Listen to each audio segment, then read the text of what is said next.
anniversary Kazan Forum, Russia, Islamic World. So we have a broadcast on the website of the.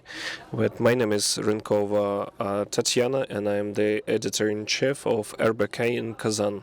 So we'll talk about cybersecurity. So Anna Kulashova, managing director in Russia and CIS countries, Kaspersky Laboratory. Dr. Haji Amiruddin Ben Abil, the CEO of Cybersecurity Malaysia, Ruslan Abdikalikov, Chairman of Information Security Committee of Ministry of Digital Development, Innovation and Aerospace Industry of the Republic of Kazakhstan, Tager Akhmedzanov, CEO, Reeling Engineering Russian Federation, Mikhail Seryogin, Head of the Center of Information Security at Innopolis University, Russian Federation. So, as I've already said, the topic of cybersecurity recently has been very important. And in 2022, we had a huge wave of DDoS attacks. So, dear speakers, we would like to know what's the situation now. So, do we have a trend on increasing these attempts to attack, or vice versa, the situation is stabilized and the amount of attack is reducing? So who will start? Anna, the floor is yours. Thank you very much. So on the one hand, DDoS attacks, it's not about the amount of it, but about the duration of it. As in 2023, several DDoS attacks prolonged for more than a week. So comparing to the usual one, which is a simple like 1-2 minutes attack. So, and again, not the amount, but the purpose of it. For instance, like sometimes people use DDoS attacks to make like a more sophisticated attacks on infrastructure of our clients. So on the one hand, we have already adapted, me and my colleagues. So, and already like all our colleagues who work in this industry. So I think that cybersecurity industry is like on the edge of the progress, and we make a lot of efforts to make it, and all our competition is really giving a good product. But we should always be aware of it. As we talk about simple users, so we still have phishing attacks. If we talk about documents and stealing of data, so last year we have an unprecedented amount of attacks on industrial section, on industrial area, and we should be aware of this upcoming attack. And one source is not just the big enterprises that have infrastructure and also security services are working quite well. But as well, we have a lot of agents, counter agents that actually require a better instruction for it and much simpler instruments for that. Colleagues, anything to add? So speaking about Russia, and then we'll talk about experience of our foreign speakers. So thank you very much. I would like to add something. So the situation, well, from our side looks in the following way, as we've already estimated it, and we already have some analytics there. So the general amount, if we take the Ministry of Digitalization and big players of security market, so the level of cyber attacks would keep the same level, or maybe it would go a bit down. Well, it depends on the political trend as well. Well, we see that the trend is to decreasing of this attack, and some big companies, they face with a very severe attacks. So the general number of attacks may go down, but those who suffer these attacks, that's all this accumulated power of our, let's say, rivals, opponents, so they can get much more sophisticated attack and more harmful. So we need to face this global challenge on the like stabilizing market and stabilizing. I would like to add that, well, DDoS attacks are not very very dangerous for big enterprises, but what is behind it. So speaking about DDoS attacks, it's quite simple and brutal instrument. So starting from 2022, so there were some instructions that could be provided even by school pupils, and they might be the components of this big DDoS attack. So now we have the carousel variant. So we change the different targets, different aims. So in this bot web start to attack this organization. What is very dangerous for business, well, if you're really dependent on some external resources from the internet, and the whole business is based on the internet, for instance, banking clients or marketplaces, well, you start losing money, you start losing resources because of these attacks. And the second very important issue, that what's behind this DDoS attack, so there are a lot of security events, we can really miss the real attack, which is covered by this DDoS attack. Speaking about the trend, I can't see the trends on decreasing it. Well, yeah, we killed one big bot web, well, but there are 400 gigabits, so that nothing really changed. So, any comments speaking about our situation in the Russian Federation? So, I would agree that the tendency on decreasing of the attack, well, we cannot see this tendency. Well, they will progress, I guess, as the number of participants involved in these processes is growing up. So, and the entry level is simplified. And speaking about the situation with our international partners, Dr. Lel, the floor is yours. In the context of Malaysia, DDoS is also one of the incidents been reported to us at our Cyber 999 Help Center for Cybersecurity in Malaysia. However, in terms of threats in general in Malaysia, it will be more on other types of threats. For example, the more concern on the issue of fraud, especially phishing, and then also ransomware, which is growing, and in fact, I think one of the fastest or the biggest in the region, and then also data breach. So these are new incidents. Even though we do have DDoS, the trend sometimes ups and down, but it tends to be that the type of threats that has been, I would say, we are experiencing in Malaysia, more towards ransomware, more towards fraud, more towards even intrusion, hacking. But then we realize this as, I would say, trend that is happening because of the digitalization process that's happening in the country. Like it or not, everyone, whether enterprise, government, and even individuals, advised to properly practice best practices when it comes to managing the issue of cybersecurity, and they can always report to us as the National Technical Cybersecurity Reference and Specialist Center for Malaysia.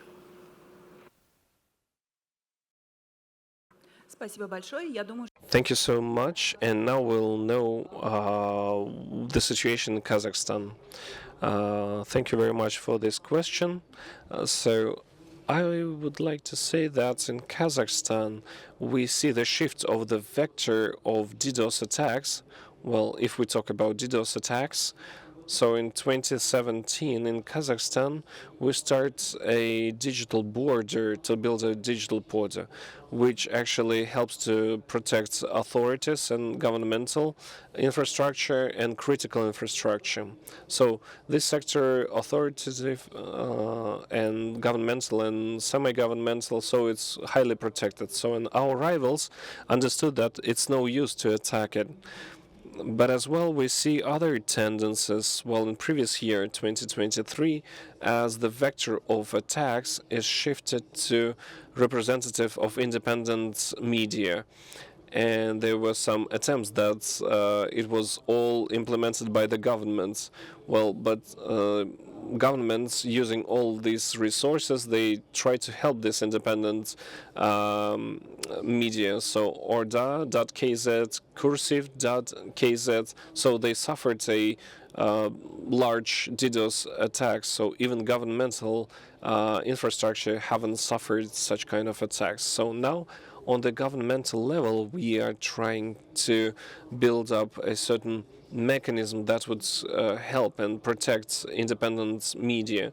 The problem is that when government gives a helping hand, so independent media understand that, well, we can lose our independency as will receive help from the government. But I guess we will solve this issue.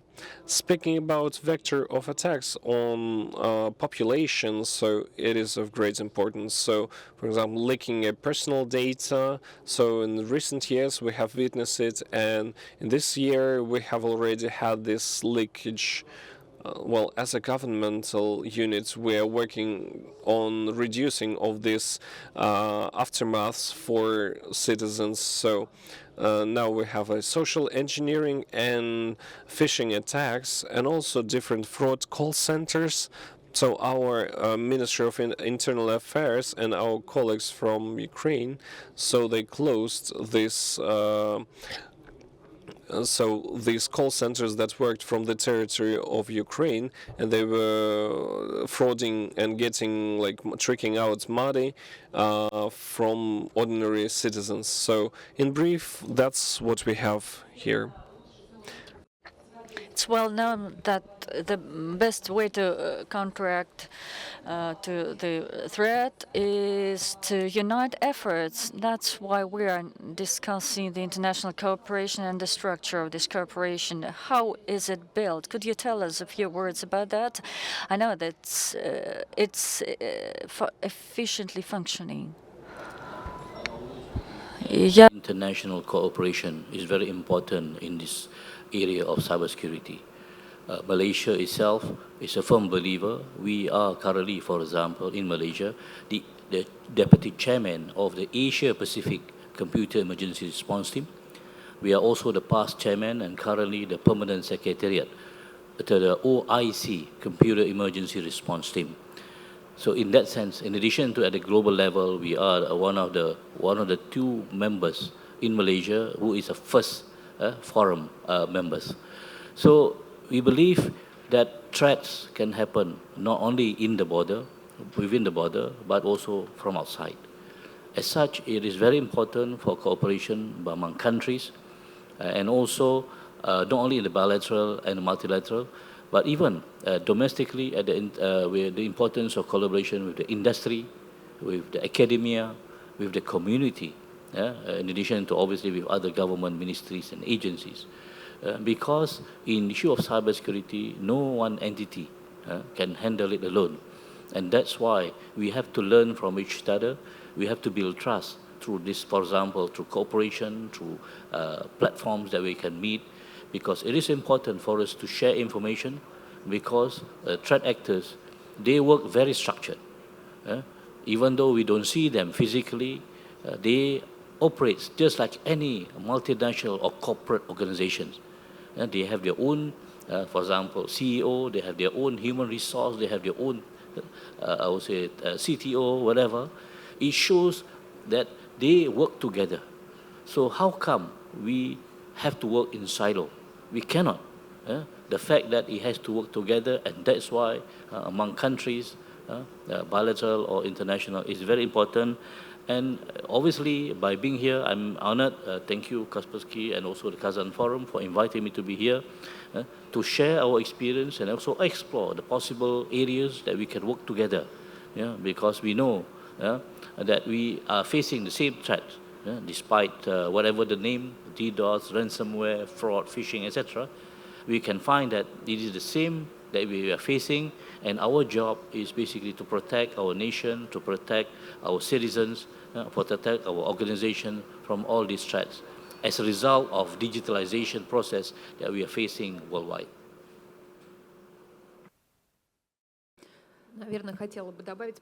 So thank you very much. I would like to add some details. It was mentioned that organizing of such forums and the fact that the topic of cybersecurity is discussed here in this forum and the people come. So all that gives us an opportunity to exchange information and sometimes, of course, we face certain difficulties, but still we have this opportunity to exchange information. And irrespective of all the international difficulties, laboratory of Kaspersky Laboratory is an international company present in about 30 countries, and we are present in Turkey as well. And we invite international participants, and we give information on how we conduct researches. We give information about products, give access to our products, and this contributes to increasing trust, which was mentioned by Dr. Miradin. And for this reason, I'd like to say that we'll do the best we can in order to strengthen those ties. We don't have 100% protection, and only timely the detection and response permit us to efficiently respond to those attacks. Or is there anything you would like to add, Mr. Ruslan? Yes, please. I'd like to say that when we get together at such forums and discuss the issues with our colleagues, we establish a very good cooperation in the technical sphere as well.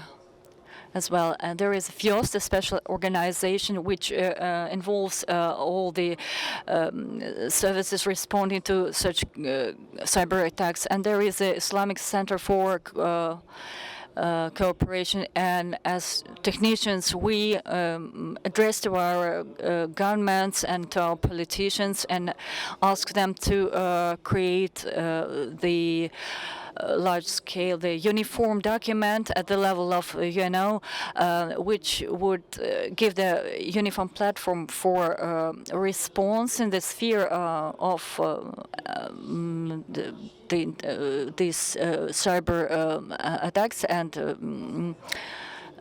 unfortunately, we haven't yet managed to develop one common document which would identify what is good, what is bad in the cyber environment, because but still, technicians and specialists communicate with each other themselves, and they pretty well understand each other and each other's problems. But it should be done at the governmental level, and globally the internet space is organized in such a way that no single country, no emergency service, no matter whether it's USA or Israel, no country can secure itself from the threats of cyber attacks, and only joint efforts and international cooperation would provide the secure space. That's what we should concentrate on. As for criminals, they work against the government, the citizens of our countries, but they are on the one side and we are on the other side, and still, while not being able to create a good security system. Thank you very much, Anton. You're welcome. I fully agree with my colleague. All the organizations which make the so-called digital copy of the country were building their architecture according to a certain logic. And it's not equal to the methodology, because there is nothing given to us by government, no documents, no instructions how to organize the security system. And each country say nothing about the government actually responds the attacks itself independently, and if you are not attacked, it's only the matter of time. You haven't yet been found by the hackers, and the goal of the international collaboration is to come to an agreement on how to do our business, how to arrange our everyday life in the company. Some countries are switch to digitization more quickly, and if the country has very high level of digitization of the business, they are under higher tax, of course, and that's why the task of such associations is to sign certain memorandums, agreements aimed at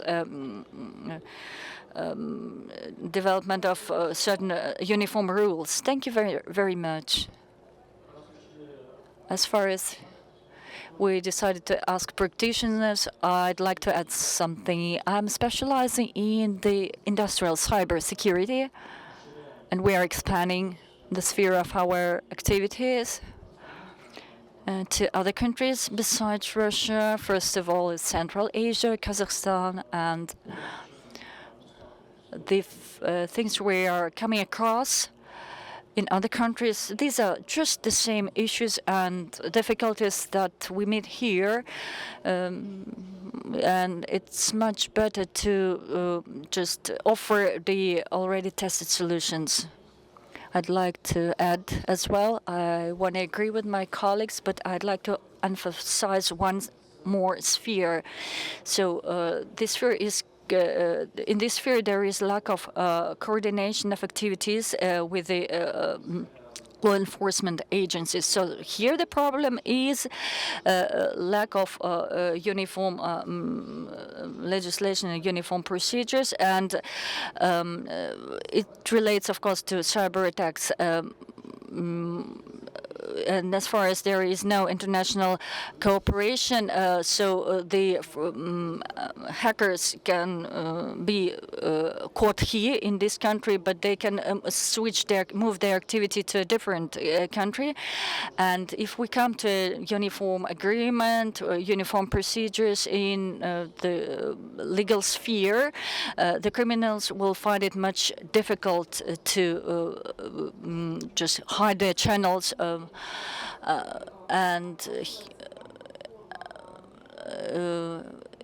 One more question that is obvious from this forum: are there any agreements supposed to be signed by governments of different countries or heads of different regions, or are there any initiatives or proposals for agreements? I can say that we are always planning, but as for Innopolis, we are cooperating very tightly with center headed by Mikhail. This is a center for cybersecurity, but a very important thing here is to increase visibility and to train staff in the sphere of cybersecurity.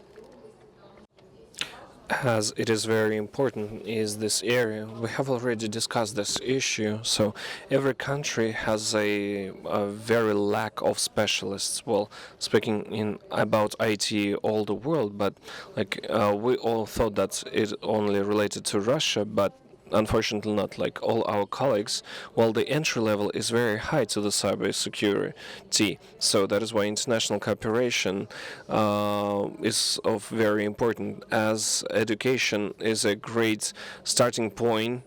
So where we can share, well, the majority of knowledge there. So, Mr. Anton, the floor is yours.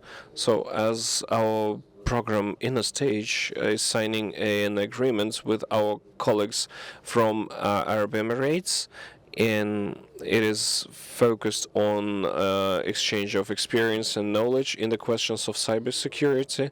As Anna has said, the second thing that our colleagues were interested in is our approach to the educational tracks. 3 years ago, we have launched in Kazan a new project of inter-university cooperation, as students were taught how to block and how to stand against cyber attacks. As it is started from 4 and now 10 universities take part in this program, and our colleagues are interested in our experience and they want to apply similar experience, as they have a lack of specialists. So those students, they have not that much amount of such kind of students. So that's why we need to think like how to catch hacker and how to stand against, how not to lose yourself and not to be afraid of it. I would like to clarify. So in Arab Emirates, you may have this similar center. Well, in the far future, we are planning to do that. So any other actual projects that our Russian or foreign colleagues have in this area? So if you have nothing else to share, so now let's discuss the problem of the lack of professionals. So, for instance, our speakers from Malaysia and Kazakhstan, so do you have the same problem with the lack of IT specialists? So, we would like to listen to your experience. Thank you. I think the shortage of global cybersecurity professionals is a global phenomenon. In Malaysia, for example, we have what we call MCSS, or Malaysia Cybersecurity Strategy, and we have set a requirement of about 27,000 cybersecurity professionals needed by the year 2025. However, currently we only have about 15,000. So there's a gap of about 12,000 cybersecurity professionals in Malaysia. I believe this is not the same only in Malaysia, but it's also at a global level. There was a study, if I'm not mistaken, by Cybersecurity Ventures. It stated of about 2 or 3 million population, 2 or 3 billion deficit in cybersecurity professionals worldwide by the year 2024 or 2025. So it indicates that with the fast changing landscape where digital become the center, every sector moving towards digital. However, the process of development of talent is not fast enough, and then somehow this area is very niche. So this is an issue that is being faced by Malaysia, but also in other countries. In the context of Malaysia, for example, we have very close neighbor like Singapore. Singapore who play the international regional role. But if you look carefully, actually, we also have problems of brain drain, because most, I would say, maybe 30% of the Malaysians are working in Singapore, the cybersecurity expert, because of the issue, the currency, which is 3 times more than the one in Malaysia. So one is the process of developing a new talent. The other challenges is to retain the challenge that is already there, because the demand is not just within the country, but also internationally. I have also, even for example, in our case, specifically in Cybersecurity Malaysia, I have challenges also to retain my staff, not only to the industry companies, the industry players out there, but I have some of my staff who has already been offered from, now they are working in Qatar, they are working in Australia and many other countries, because the demand of cybersecurity professional is very much in need, not only in Malaysia, but also internationally. Thank you.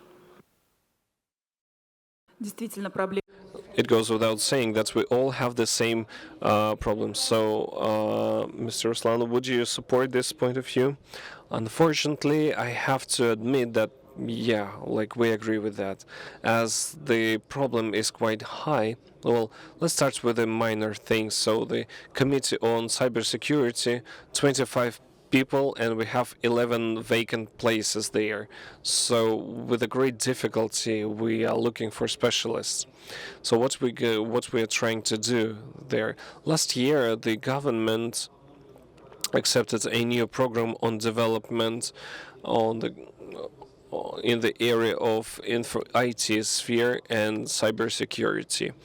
So in the upcoming years, we will try to train about 100,000 IT specialists, and among these 100,000 people, we will try to make about 10,000 professionals in cybersecurity.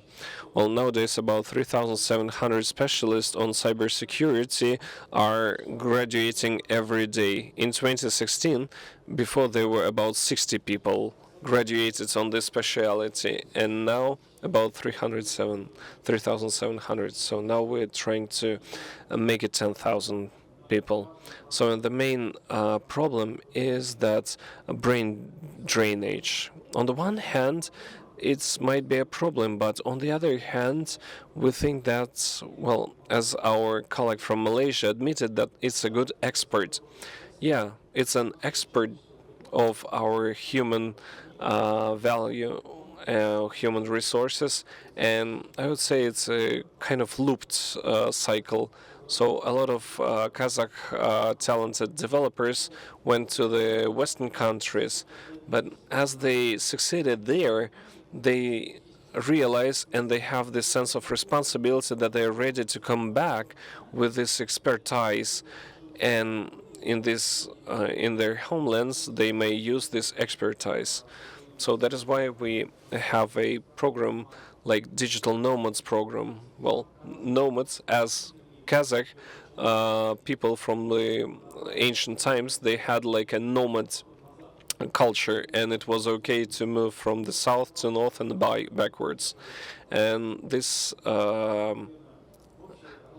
the development of IT and cybersecurity and information security, they are so well try to contribute to the global market, and we hope that these people would come back to us. So this is our governmental policy.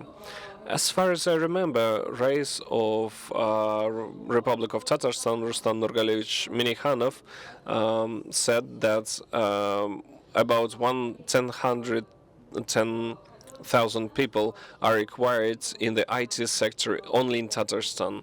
So I would like to know what are the new steps taken, well, to retain the people here in Tatarstan. So let me start. And my colleagues will follow me up. So speaking about IT industry, it expands in times, in very big amount of times. So we have a lack of specialists. So, and we're trying to make this training programs for specialists, and the whole IT sector of Russia is implemented, and it works with foreign companies, and that's why we're trying to provide competitive conditions that are competitive on the world market. And moreover, we lead our activity that we as a company, including our vendors, we should be competitive on the world market, and we should provide high quality products of the top international level. So this is the only way how we can retain people and to make this model economically profitable. So speaking about our specialists, how to make this amount of specialists, I would be quite brief. In the first place, we are trying to focus on high-end products that help to provide the educational programs, so to train specialists. So this is our aim, to make it as an educational institution. And the second one is the cooperation with the industry. So Kaspersky Laboratory is one of our greatest partners, and further, if we are close enough to the industry, if we're close to the industry, we cooperate in product development, and our experience that we gain when we provide this project. So these are the fundaments of our activity on training specialists. So please, Anna. And we also talk about specialists that even though, well, we work hard on it, but we have a lack of time for preparation of the specialist. And I would say that automated systems, so laboratory, Kaspersky laboratory, we're detecting a huge amount of files, so we're trying to automate it. So machine learning, automation, and all this equipment works quite well. So the aim is just to give all these routine operations to artificial intelligence, and this is a great a great task. So we can free up our high-end specialists so they can deal with the sophisticated cases where the experience of a person is of must. So we're working hard with our colleagues on this issue. So recently, Ministry of Digitalization came with well, they want to create the general center that would accumulate all these cybersecurity threats and how to react on them. Anton, do you have? So, dear colleagues, here in our among our audience, do you have any questions? Just feel free to ask them. So, if you don't have questions, then I'd like to continue. What is the place of Russia in the international market of solutions for cyber security? So, who are we now? Are we students just gaining experience or full-scale player in the market? So these are just conventional categories, but I'd like to have your opinion. Yeah, let me start. We're not a student, of course, because there are various trends and directions of activities, and in many spheres we are this the so-called trend setter, and we have very powerful educational mathematical schools and schools of programming. We have very good specialists of high class. My colleagues from Malaysia and Kazakhstan can know that their qualification is very high, and of course our engineers and scientists continue inventing something new.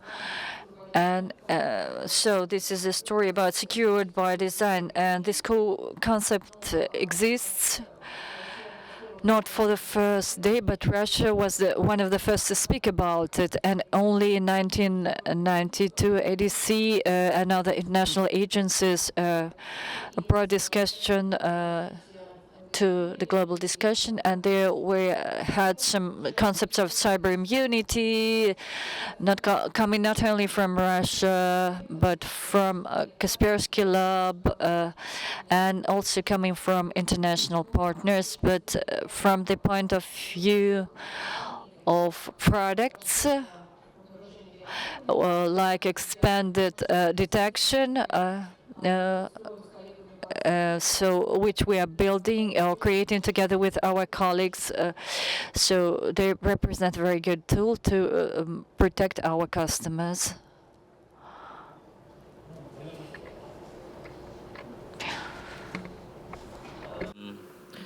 In my experience with Russian cybersecurity products and services, I would say Russian companies produce one of the best technologies in cybersecurity in the world. In terms of our experience in Malaysia and in the Far East, one thing that I can see areas for Russian to improve is on accessing the market in Southeast Asia or in Far East. Because based on our experience, there's no doubt about the technology, and the products and the solutions. However, the challenge is accessing the market, reaching the market, compared to, because in the Far East, it tends to be dominance by those American, by the Western European companies and solutions, and even from China. And but as far as product I mentioned just now, I've seen and I've visited and I've met various Russian cybersecurity companies. They are world class. So these are areas, I think, through the exposure, to the linkages, it will give more opportunities for people out there, not only in Malaysia, but the region, to understand what Russia can offer in terms of the solutions in cybersecurity. Because I've seen, and I said, but then this is where the business play. For example, I would say in Malaysia, when it comes to cybersecurity companies, people only know Kaspersky. But in other companies, there are many global level players, world class, but it's not much known in Malaysia and even in the region. So that is a challenge. I think the importance of working closely more. So, because to me, Russia has more than just Kaspersky as cybersecurity company at a global level. You know? So this is where, when it comes to, like I said just now, cybersecurity products and solutions, the engagement between the region important because especially in the Far East has been early. I would say they call it early advantage because they first mover advantage. But some of these, especially American, the European, and China, into the region. Thank you.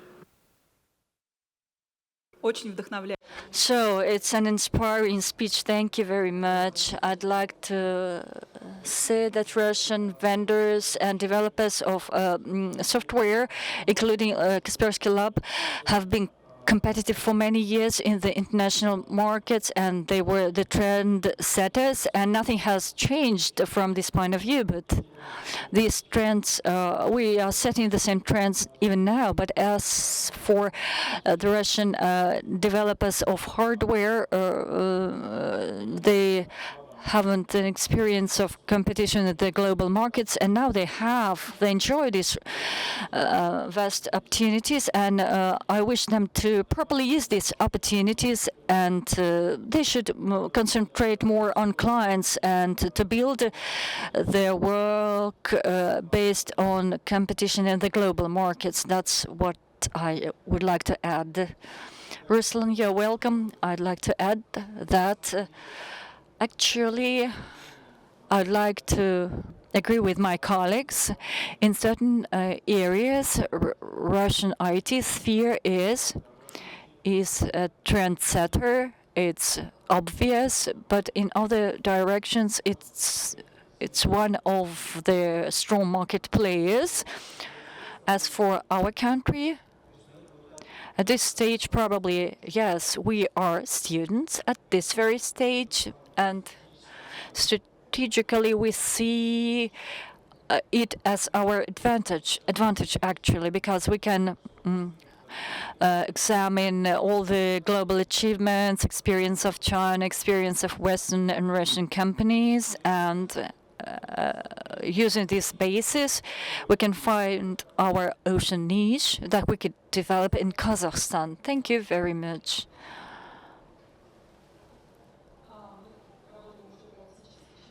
So our conference is lasting for almost an hour. I have no more questions. I hope that you found this press conference very interesting. And if there is anything you want to share or add, you can use this opportunity, to add something. So I'd like to thank the organizers of the forum, because it's a great opportunity, a nice ground to exchange experience and to meet partners to develop international cooperation. I would like to ask you to continue with this initiative. I enjoy your fruitful work at this forum and hope to see you again. Thank you very much.